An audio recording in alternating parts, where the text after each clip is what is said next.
Feliz que Vossa Excelência esteja agora presidindo esta sessão, porque quero cumprimentá-lo por mais uma audiência pública que hoje realizou sobre a questão dos jovens, sobretudo dos jovens negros, mas de todas as raças, e da violência que, às vezes, tem sido submetidas em algum dos lugares deste nosso Brasil. E tantas foram as contribuições dos representantes da CEFIR, do Ministério de Direitos Humanos, da Secretaria-Geral da Presidência da República, do Ministério do Desenvolvimento Social, e tantos professores intelectuais que deram uma contribuição tão significativa para a audiência de hoje. E, de fato, no Dia da Consciência Negra, celebrada neste 20 de novembro, quero convidar cada um dos negros de pele ou de coração deste país a lutar pela concretização da Lei 10.835 de 2004, que institui a Renda Básica de Cidadania. Não tenho dúvidas de que esta lei contribuirá para a construção de um país livre do preconceito e da discriminação em todas as suas formas e escalas. Pois a renda básica não vê diferença entre brancos e negros, entre ricos e pobres, entre católicos e candomblecistas. Eu sou um brasileiro de corpo branco, mas de alma libertária sem cor. Sou um católico que comungo com os anseios maiores expressos numa das orações mais belas da história da humanidade. Eu tenho um sonho, de 28 de agosto de 1963, proferida por Martin Luther King Jr. Em meu corpo corre não só o sangue biológico, mas o sangue cultural, feito da mistura que reúne europeus, índios e negros. Nós, brasileiros, somos seres mestiços por natureza. A renda básica de cidadania pode traduzir esse encontro de culturas em justiça social. A consciência negra, assim como o teor da Lei 10.835 de 2004, nos ensina que a luta deve ir além da discriminação racial, pregando uma sociedade livre e justa. A Lei Áurea aboliu a escravatura, mas não foi capaz de apagar séculos e séculos de uma cultura voltada à escravidão e inferiorização do negro. Mais de 100 anos depois da abolição, os negros ainda não são livres de fato, não tendo as mesmas condições de educação, de renda, de emprego, de saúde e de sobrevivência que os brancos. O racismo brasileiro coloca os afrodescendentes em desvantagem, em uma condição claramente desigual e desumana. Os negros ainda são segregados, discriminados, excluídos do país que construíram, onde se constituíram pés e mãos do Senhor. Joaquim Nabuco, em sua obra Minha Formação, previu esse cenário, dizendo que a escravidão marcaria por longo tempo a sociedade brasileira, porque ela não teria sido seguida de medidas sociais complementares em benefício dos libertados, nem de qualquer impulso interior de renovação de consciência pública.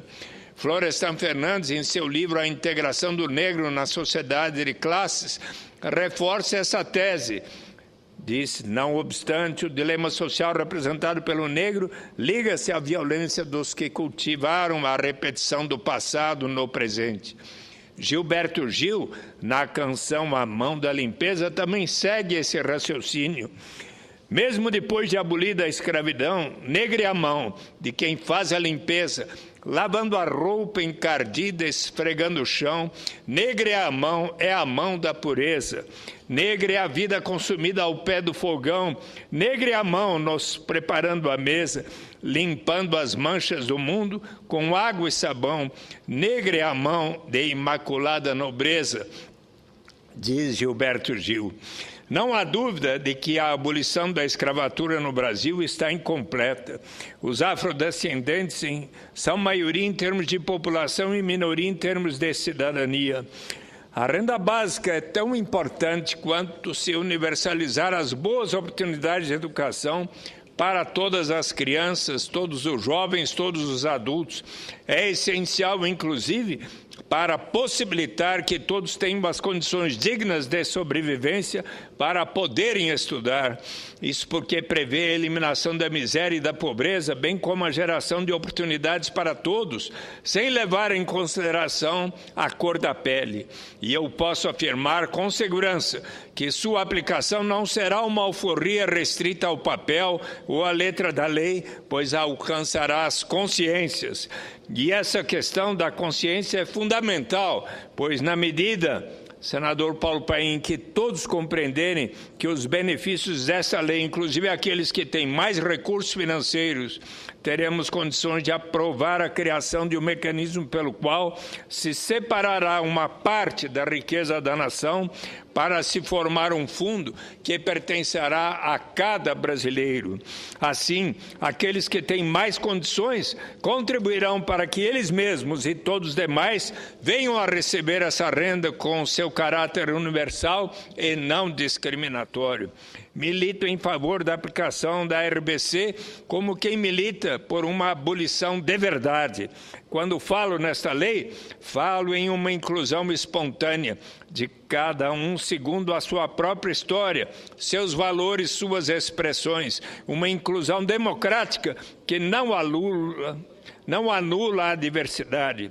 O sociólogo português Boaventura Sousa Santos, que inclusive no Fórum Social de Porto Alegre eu mesmo pude ali testemunhar quando ele defendeu a renda básica de cidadania incondicional, costuma dizer que devemos lutar pela igualdade toda vez que a diferença nos discrimina, mas devemos lutar pela diferença toda vez que a igualdade nos descaracteriza.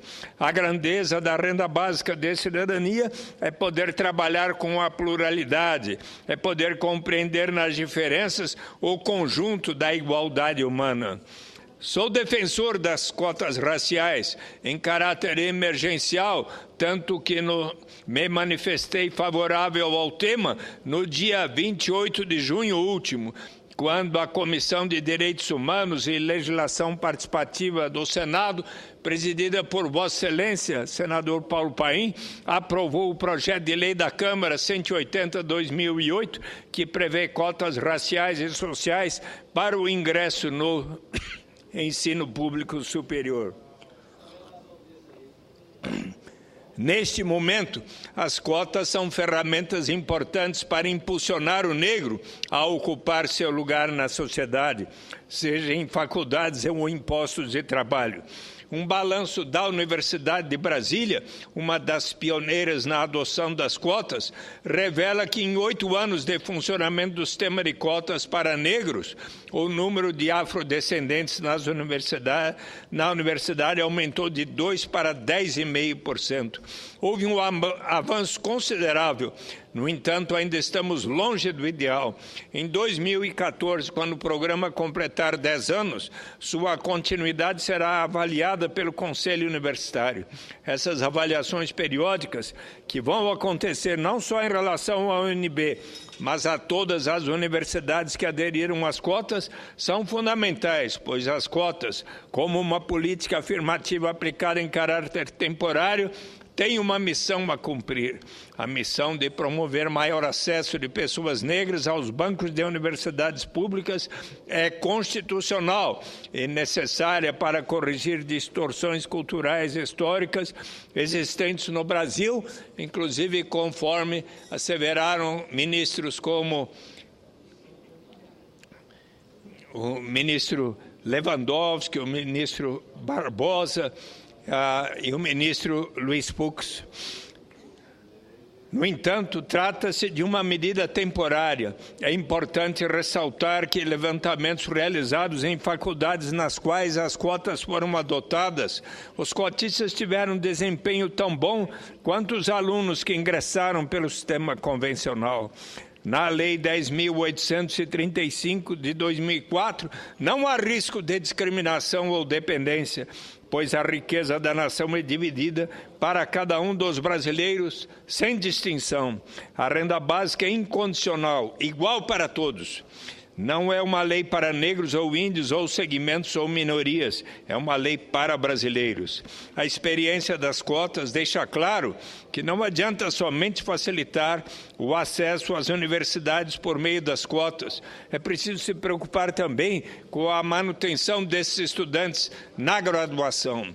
A renda básica de cidadania tem condições de garantir a permanência deles. Essa renda não vai fazer com que os negros desistam do trabalho ou da faculdade. Pelo contrário, além de acabar com o sentimento de estigma inevitável quando se trata de cotas e programas assistencialistas, a renda básica vai atender às necessidades vitais de cada um, permitindo a busca por melhores trabalhos e mais estudos. Diante do sentimento de que os escravos negros nunca tiveram o direito de participar da riqueza da nação, a renda para todos é um direito emancipatório, um grito de liberdade. A lei diz que a renda básica de cidadania será alcançada em etapas, a critério do Poder Executivo, priorizando as camadas mais necessitadas da população, o que significa que o programa Bolsa Família pode ser visto como um passo importante de sua implementação. Assim, essa boa nova está chegando primeiro e, sobretudo, quando for plenamente instituída, para aqueles que muitas vezes foram os últimos, os negros dos quilombos, os negros das favelas, os negros dos viadutos, os negros das filas de emprego, os negros das sarjetas, os negros dos corredores dos hospitais públicos, os negros de corpos e espíritos calejados, os negros dos presídios. Em verdade, para efetivamente se alcançar aqueles que se encontram tão marginalizados até para se inscreverem num programa que exige certas condicionalidades e exigências burocráticas, a renda básica de cidadania significará enorme simplificação pelo simples fato de que bastará a pessoa estar viva e ser residente no Brasil, até mesmo para os estrangeiros aqui residentes há 5 anos ou mais, para ter o direito de recebê-la. O programa Bolsa Família iniciou-se em outubro de 2003, a unificar os programas Bolsa Escola, Bolsa Alimentação, Auxílio Gás e Cartão Alimentação. Esses programas se iniciaram com experiências locais de renda mínima relacionadas às oportunidades de educação no Distrito Federal, em Campinas, Ribeirão Preto, Teresina, dentre outras, até que tomaram caráter nacional. Em dezembro de 2003, eram 3,5 milhões de famílias beneficiadas pelo Bolsa Família. Após 9 anos, em novembro de 2012, são cerca de 13,7 milhões de famílias beneficiadas, o que corresponde a mais de 50 milhões de brasileiros, ou mais de 1/4 dos 194 milhões de habitantes do Brasil.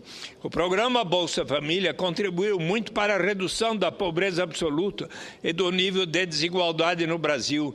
O coeficiente Gini, que havia atingido 0,59 em 1995, 0,601 em 1996, diminuiu gradualmente a cada ano, chegando a 0,594 em 2001, 5,587 em 2002, 0,581 em 2003, 0,569 em 2004, 0,566 em 2005, 0,559 em 2006, 0,544 em 2008, 0,530 em 2009, 0,526 em 2010 e 0,519 em 2012. Apesar dos progressos alcançados, o Brasil ainda está entre os países mais desiguais do mundo.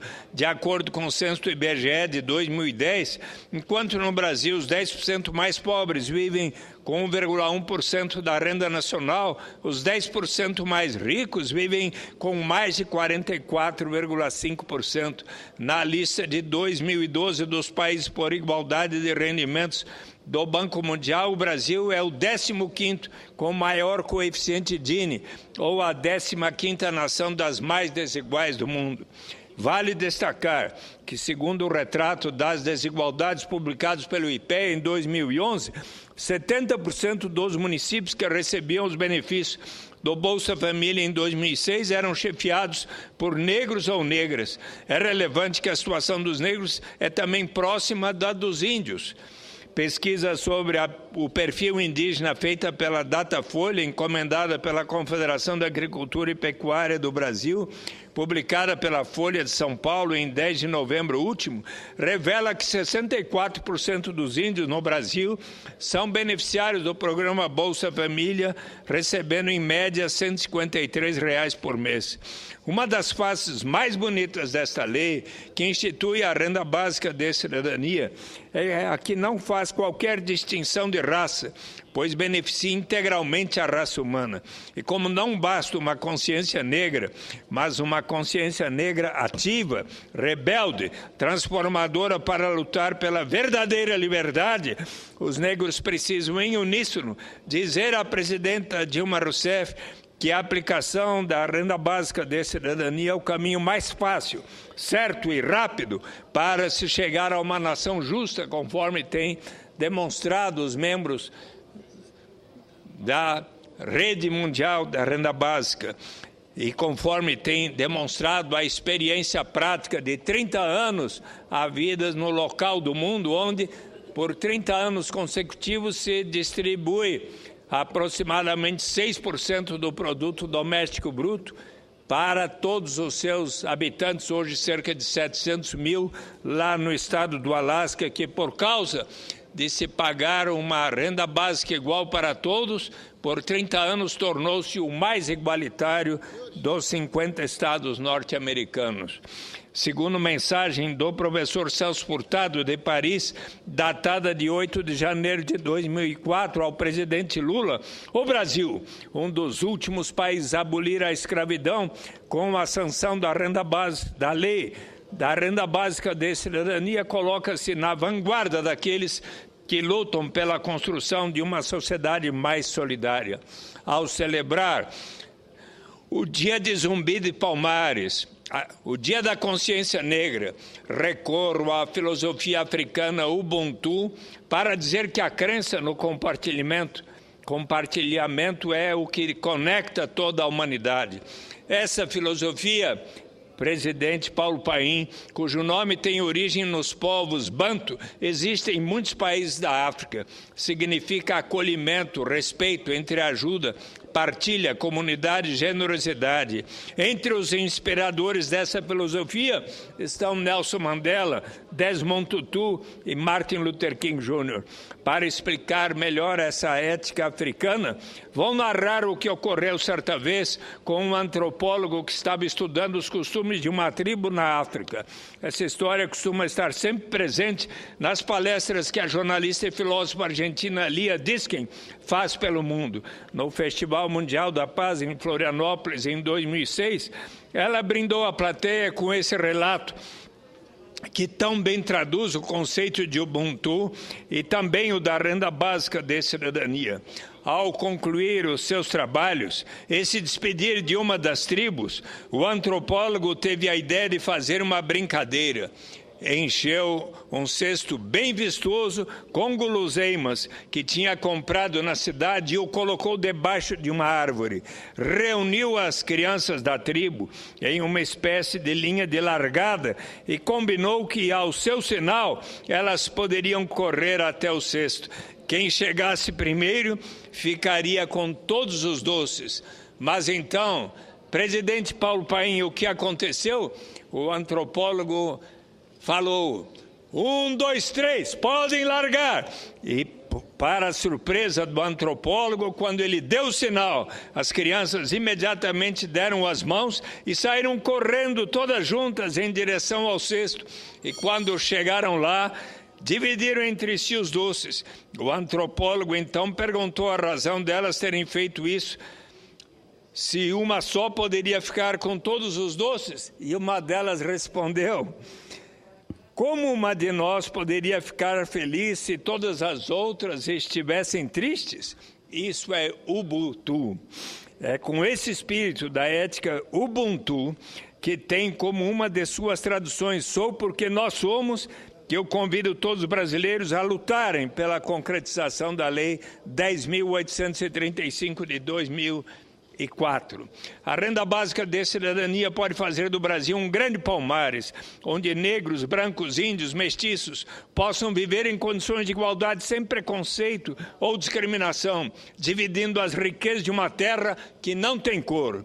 Nesse Dia da Consciência Negra, quero relatar com muito orgulho que a Universidade Zumbi dos Palmares e a Afobras concederam o troféu Raça Negra para a senhora Bernice King, filha de Martin Luther King Jr., que foi entregue, inclusive, na cerimônia presidida pelo reitor, professor José Vicente, dentre outros pela ex-colega nossa no Senado, Benedita da Silva, ex-prefeita e ex-governadora do Rio de Janeiro, no dia de ontem, em uma cerimônia a qual tive a honra de ser convidado e que estive presente.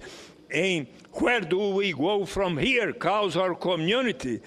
Em 1967, Martin Luther King Jr. disse: eu agora estou convencido de que o mais simples meio provará ser o mais eficaz. A solução para a pobreza é aboli-la diretamente por uma medida agora amplamente discutida, a renda garantida. Uma boa maneira de honrar a memória de quem tão bem expressou: eu tenho um sonho, o sonho de ver os meus filhos julgados pelo caráter e não pela cor de sua pele, será justamente nos unirmos para expressar a nossa querida presidenta Dilma Rousseff, assim como a todos os governadores e aos novos prefeitos recém-eleitos. Vamos colocar em prática a lei que institui a renda básica de cidadania, aprovada por todos os partidos no Congresso Nacional, após os passos tão positivos que foram alcançados pelo programa Bolsa Família. Em 2006, por ocasião da abertura do 11º Congresso Internacional da Basic Income Earth Network, BIAN, ou Rede Mundial da Renda Básica, tive a felicidade de ouvir o comovente pronunciamento do Prêmio Nobel da Paz, Bispo Desmond Tutu, em que ele conclamou a todos nós ali presentes para batalharmos pela implantação de uma renda básica incondicional como um direito à cidadania de pelo menos $2 por dia em todos os países do mundo. Dentre os presentes estava o bispo Zefania Kameta, da Namíbia, presidente da Namibian Coalition for a Basic Income, e desde 2008, graças ao esforço do bispo Zefania Kameta, foi constituindo um fundo voluntariamente levantado junto a pessoas da Namíbia, internacionais e das igrejas alemãs, e na vila rural, desde 2008, de Otiveiro, com apenas 1.000 habitantes, a 100 quilômetros da capital Windhoek, ali se iniciou uma experiência pioneira e bem-sucedida que visitei pessoalmente em fevereiro do ano passado, de se pagar $100 da Namíbia a todos os seus habitantes. Tanto para os negros como para os indígenas e pessoas de todas as raças, é importante compreender que a principal vantagem da renda básica de cidadania é justamente do ponto de vista da dignidade, da liberdade do ser humano. Conforme expõe tão bem o professor Philippe Van Parijs, da Universidade Católica de Louvain, em Real Freedom for All. What, if anything, can justify capitalism? Liberdade real para todos. O que é que, se é possível alguma coisa, justificar o capitalismo? De 1995, e também o fundador da BIAN, uma vez que uma pessoa e todas em sua família têm o direito à renda básica de cidadania, ela sempre terá a possibilidade de dizer não a uma única alternativa de atividade que lhe surja pela frente. Se esta lhe ferir a dignidade, colocar a sua saúde ou vida em risco, até que apareça uma nova oportunidade mais de acordo com a sua vontade e vocação. A primeira juíza negra do Brasil, a desembargadora Luizlinda Dias de Valois Santos, captou muito bem essa percepção. Por isto, em 1º de maio de 2011, encaminhou uma carta à presidenta Dilma Rousseff, propondo a rápida instituição da renda básica de cidadania. Neste momento em que se registram cenas de violências dramáticas em nossas grandes metrópoles, conforme reportado ainda hoje na audiência pública que Vossa Excelência presidiu, o senador Paulo Paim, por vezes envolvendo policiais de origem humilde, contra aventores e até trabalhadores inocentes mortos em meio aos tiroteios, tenho a convicção cada vez maior de que a implantação plena da renda básica de cidadania será um formidável passo de efetiva pacificação de nosso país, pelo sentido de realização, de solidariedade e de justiça que passarão a estar presentes na sociedade brasileira. Quero, na minha conclusão, presidente Paulo Paim, informar que foram homenageados ontem na festa Troféu Raça Negra, promovido pela Universidade Zumbi de Palmares e pela Afrobras, a filha do ativista Bernice King, em homenagem póstuma ao pai, Martin Luther King Jr., os artistas João Paulo Campos, Cacau Protásio, Renato Sorriso e Macau, compositor de Olhos Coloridos, sucesso na voz de Sandra de Sá, os jogadores de vôlei Anderson, Fofão e Fabiana, o vice-presidente de Gestão de Pessoas e Desenvolvimento Sustentável no Banco do Brasil, Robson Rocha, a jornalista Glória Maria, o ministro do Supremo Tribunal Federal, Luiz Fux, o diretor de redação da Folha de São Paulo, Otávio Frias Filho, o bispo Afonso Nunes de Angola, dentre outras personalidades relevantes. Os shows ali apresentados com muita alegria e dom artístico contaram com a animação de Jair Oliveira, Luiz Melodia, Vanessa Jackson, Sandra de Sá, Rapping Hood, Carlinhos Brown, Tula, Bucassa, Elisa, Lucinda, e a beleza e reverência dos mestres de cerimônia estavam por conta dos atores Érico Brás, Patrícia de Jesus, jornalista Joyce Ribeiro, do atleta Robson Caetano. Estavam lá também e foram premiados os Racionais e, inclusive, Mano Brown, que expressou o seu sentimento de preocupação com respeito à violência que atinge a muitos dos jovens nas ruas de Paulo hoje. Muito obrigado, senador Paulo Paim.